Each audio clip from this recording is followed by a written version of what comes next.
Hello बच्चों, मैं हूं मिथिलेश, आपका बायोलॉजी टीचर। तो आज के रिवीजन के लेसन 3 में मैं आपको पढ़ाने वाला हूं माइक्रोस्पोरेंजियम का स्ट्रक्चर और उससे जुड़े हुए क्वेश्चन के बारे में। तो ये पहले 3 मिनट आपको इस टॉपिक के लिए बहुत जरूरी है। ये 3 मिनट में पूरे हम डिस्क्राइब कर देंगे। देखिए, ये जो टॉपिक है माइक्रोस्पोरेंजियम, तो माइक्रोस्पोरेंजियम होता कहाँ है? तो आपको पढ़ाया गया है कि माइक्रोस्पोरेंजियम एंथर के अंदर होते हैं और टेट्रागोनल एंथर के चारों कोने पर माइक्रोस्पोरेंजियम होते हैं। तो ये रहा माइक्रोस्पोरेंजियम। तो माइक्रोस्पोरेंजियम के ऊपर 4 प्रोटेक्टिव लेयर होते हैं, जिसमें बाहर वाले का नाम है एपिडर्मिस, दूसरे का नाम है इंडोथीसियम, तीसरे का नाम है मिडिल लेयर और चौथे का नाम है टैपिटम। अब देखिए, इस चारों माइक्रोस्पोरेंजियम को जोड़ने वाला एक कनेक्टिव टिश्यू होता है जिसका नाम देते हैं कनेक्टिव। तो उसी कनेक्टिव के बारे में यहां लिखा हुआ है, connective connects to all microsporangium. तो ये कनेक्टिव चारों माइक्रोस्पोरेंजियम को जोड़ता है। अब देखिए, इस सारे के स्पेसिफिकेशन में समझ लीजिए, एक बार क्वेश्चन पूछा हुआ है कि इसका सही सीक्वेंस क्या है। तो बाहर epidermis, then endothecium, then middle layer, then tapetum. तो सबसे इनर मोस्ट टैपिटम और सबसे आउटर एपिडर्मिस। अब उस सब का स्पेसिफिकेशन है यहाँ पर। देखिए, एपिडर्मिस सबसे बाहरी है, आउटर है। दूसरा, ये सिंगल लेयर का है, एक ही लेयर का बना हुआ है। तीसरा पॉइंट, ये डेड होता है, डेड टिश्यू का बना होता है और इसका मेन काम होता है, ये जो अंदर माइक्रोस्पोरेंजियम है जहां पर माइक्रोस्पोरोजेनेसिस पॉलन ग्रेन्स का फॉर्मेशन होगा, उसे प्रोटेक्ट करना मेन काम है। अब देखिए, दूसरा लेयर इंडोथीसियम। इंडोथीसियम बता रहे हैं, इंडोथीसियम ये प्रेजेंट है किसके किसके बीच में?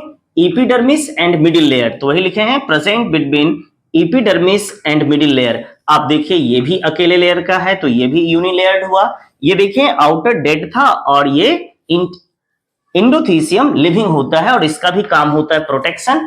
प्रोटेक्शन के साथ साथ एक काम और ये करेगा जो आगे डिस्क्राइब किए हैं। फिर देखिए, तीसरा लेयर है मिडिल लेयर। तो ये देखिए, तीसरा लेयर है मिडिल लेयर। और मिडिल लेयर जो बने होते हैं वो 2 लेयर के बने होते हैं, मींस ये बाइलेयर्ड है। तो आप देखिए, यहाँ पे लिखा हुआ बाइलेयर्ड। साथ ही साथ ये लिविंग है और ये किसके बीच प्रेजेंट है? तो बाहर एंडोथीसियम और अंदर टैपिटम, इसके बीच ये प्रेजेंट है। और इसका मेन काम होता है स्टोर फूड मटेरियल, यानी मटेरियल को स्टोर करना है, यानी रिजर्व फूड मटेरियल स्टोर करना है, ताकि अंदर जो पॉलन ग्रेन्स का डेवलपमेंट होगा उसे प्रॉपर न्यूट्रिशन मिल सके। तो ये हम बताए हैं यहां से।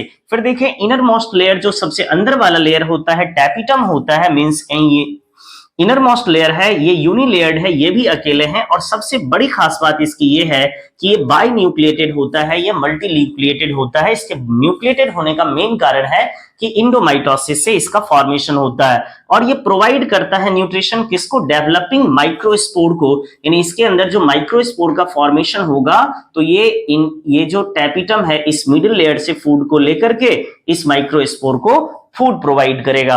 फिर देखें, जो आउटर 3 लेयर है, आउटर 3 लेयर एपिडर्मिस, इंडोथीसियम और मिडिल लेयर, इस तीनों का काम होता है प्रोटेक्ट करना, साथ ही साथ एक मैच्योर एंथर हो जाने के बाद उसे डिस्पर्स करना, डेहिसेंस करना, फोड़ना।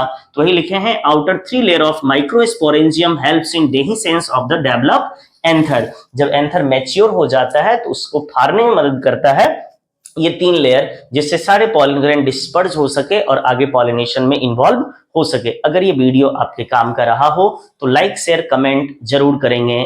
धन्यवाद।